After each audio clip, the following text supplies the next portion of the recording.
So okay mga paps, musta pala? Ngayong araw pala, mag-share lang ako ng konting tips kung sakaling maranasan yung kumukulo yung ano nyo, yung coolant reserve nyo. Okay? So ganito kasi yan mga paps. Meron lang kasi akong ginawa dito. Ngayon, tinanggal ko yung yung radiator hose. Meron lang ako ginawa. Ngayon, siguro nagtagal na mga 30 minutes, mga ganon. Pagkatapos ng ginawa ko, binalik ko na yung radiator hose. Tapos no, nag-refill ako ng coolant. Ito, refill ako nito. Yan. Ngayon, nung pina-under ko yung makina, tinignan ko kung mag-overheat. Gumamit ako ng OBD scanner. Hindi naman nag-overheat sa OBD scanner. All goods naman.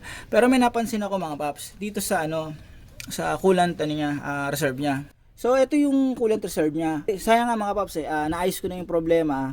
Hindi ko na videohan yung nangyayari. So ang nangyayari dito, yung yung coolant niya, yung parang hindi ko sasabing kumukulo parang yung blug, yung parang may hindi ko masabi kung bula, parang medyo kumukulo dito simula sa baba pataas. Yan. Okay, so kahit naka normal lang, normal na idling lang, walang aircon, merong kumukulo yan. Yung kulo na blug, parang ganoon. Hindi ko kasi na-videohan sayang mga paps Kaya ko ginawa tong video na to kasi baka mamaya ma-experience yung same na problema ng sa akin. Tapos yung sabihin ng mekaniko nyo, head gasket agad, singong head gasket. Hindi naman ganun mga paps. Huwag muna tayo umabot dun sa pinaka-komplikado. Doon muna tayo sa basic.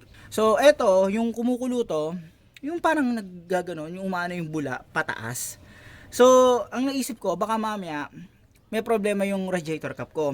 So ginawa ko, tinignan ko yung yung radiator cap. Yan, okay pa naman. Kumbaga siya, hindi pa naman sira, hindi pa naman totally sira na tong pinaka-spring niya rito. Yan, gumagana pa naman, gumagana pa. So yun yung una kong suspecha. Baka kasi mamaya sira na yung radiator cap, yung pressure hindi na napipigilan nito. So yung pressure niya pumupunta mismo diretso dito sa coolant reserve kaya kumukulo. So ito agad suspecha ko. Sunod, check ko kung tama yung rating. So far naman, etong rating na to na 108 kPa or 1.1 bar, tama naman to para dito sa Fortuner. So, kasi kung mababa yung rating na nilagay nyo sa particular na sasakyan, may tendency niyan mga paps, yung pressure na hindi napipigilan nito dahil mali yung rating na nilagay yung radiator cap, pupunta hindi dito mga paps. So ang tendency niyan kukulo to. Ngayon, sunod na ginawa ko, chinek ko yung yung thermostat. So yung thermostat hindi ko binaklas, initial checking lang. So inobserve ko yung lower radiator hose kung malamig siya. Tapos kapag habang tumatagal, maandar yung makina, tinitingnan ko kung i-init siya. So all goods naman, hindi naman siya talaga na-stuck sa malamig yung yung lower radiator hose. Kasi minomonitor ko rin sa OBD scanner, hindi naman nag-overheat. So all goods naman yung yung flowing ng ng coolant. So goods na yung radiator cap, goods na rin yung thermostat. Ngayon, ang naisip ko na lang yung water pump. Yung sa water pump naman, medyo related dun sa ginawa kong huli bago nangyari to. So kumbaga parang halimbawang all good siya, hindi bumubula to, tapos mayroon lang ako ginawa, pagkagawa ko biglang bumubula na to.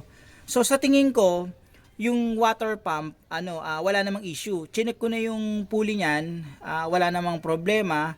At saka nangyari lang talaga yon nung may ginalaw ako dito sa upper radiator hose, dun lang nangyari na may bumubula dito. Kung yung ibang mekaniko kasi baka sabihin nila na head gasket agad. Okay, so pwede nyo i-check ito, radiator cap, thermostat, at saka water pump. Or check nyo rin kung yung barado yung radiator nyo. So yun yung apat na yon bago pumunta dun sa head gasket. Pero meron pang isa akong hindi nagawa mga paps. So napakasimple ng ginawa ko at nakalimutan ko yun mga paps. Coolant bleeding. So ginawa ko, inopen ko to. Inopen ko lang yan. Inidle ko to ng siguro mga 15 minutes. So, yung unang under ko ng makina, mga 5 minutes, pinisil-pisil ko lang to ng konti. Hindi naman todo-todo, pisil-pisil lang. Yan. Para kahit paano yung naiwan na hangin sa loob ng cooling system ko lumabas. So, napaka-basic. Yun lang pala yung nangyari sa akin. Ang nangyari kasi niya, kaya nagkaroon ng hangin sa cooling system ko. Ang ginawa ko kasi, nagtanggal ako nitong upper radiator hose. Naka-open lang ng ganun yan sa taas. Tumagas na din yung coolant, syempre, nagtanggal ako ng upper radiator hose. Tapos ginawa ko, binalik ko. Naglagay ako dito ng, ng top up. hindi ko na bleed. So, may tendency niya mga paps, yung tinanggal ko yung upper radiator hose, syempre, nakahayang lang siya, malaking posibilidad na papasukin ng hangin yan. So, nung pagpasok ko ng radiator hose, basta na lang ako sali ng coolant, pinaandar ko yung makina, ayun, doon na bumubula yung coolant reserve ko. So, yun ang malaking pagkakamali ko mga paps. Napaka-simple at napaka-basic. Hindi ko nagawa. So, mag-ano kayo, kung sakaling mangyari to sa inyo, wag munang kung ano-ano, wag baka mamaya sabihin sa inyo ng mekaniko nyo, water pump, head gasket, radiator, wag muna ganoon mga paps. I-basic nyo muna. Gawin nyo yung ginawa ko, i-ano nyo muna. I-bleed nyo muna. Simple lang naman mag-bleed mga paps eh. Yung pinaka-basic bleeding lang, i-open nyo lang yan, open nyo lang to, tapos, paandarin nyo lang yung makina.